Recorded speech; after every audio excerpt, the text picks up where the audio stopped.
So, And along those lines too is to put law enforcement in a position of having to, I don't know what to confiscate the guns or to have to confront people who are armed and say that's an illegal weapon and have to have that conversation with them.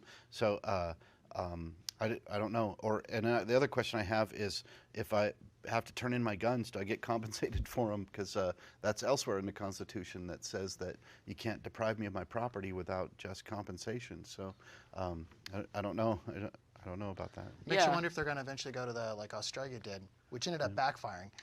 No pun intended. But they did the whole voluntary gun buyback program. Yep. Well, what's interesting about it is that when it was all said and done, not a single criminal participated. That's strange. It was all the good law-abiding citizens who were like, okay, well, the government wants us to get rid of our guns. They're going to give me some fair compensation. They got some money. They turned them in. Now, before we even get into the statistics about how their crime actually didn't do what they thought it was going to do, I just thought it was interesting that if we were, because we hear this a lot in the United States, well, you know, in Australia, Yeah. well, you know, in Australia. And I'm like, yeah, okay. Well, if you want to go that route, we can go to the statistics of whether or not that worked or not. And I'm sure you don't want to have that conversation, or you were misinformed about what happened there. But before we get into statistics of what happened over that program, how about we just get into who turned in their guns?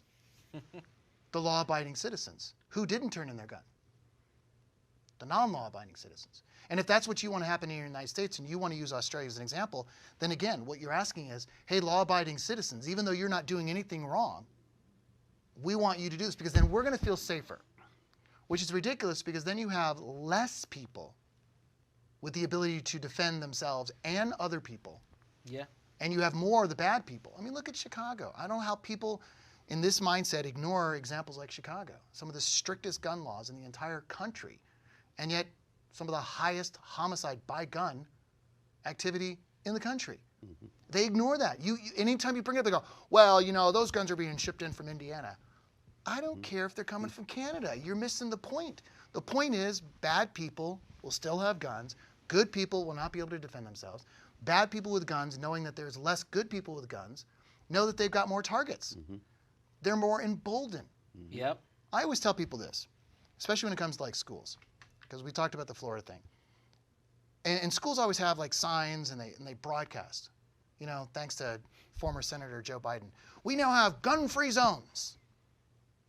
Moving Why are you targets. telling anybody this? And Yeah. isn't it interesting that all these shootings take place in these gun-free zones? How come these mentally ill people don't go down to the police department and just shoot that up or something, or don't go down to the National Guard post and shoot that up or something?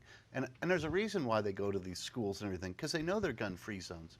So I intend in the next legislative session, well, maybe not the next legislative session, because we've got a special session now coming up, but in the next regular legislative session, I intend to introduce legislation that says that school staff who are willing, and on a voluntary basis, can be armed if they have some training, you know, just the normal concealed training there.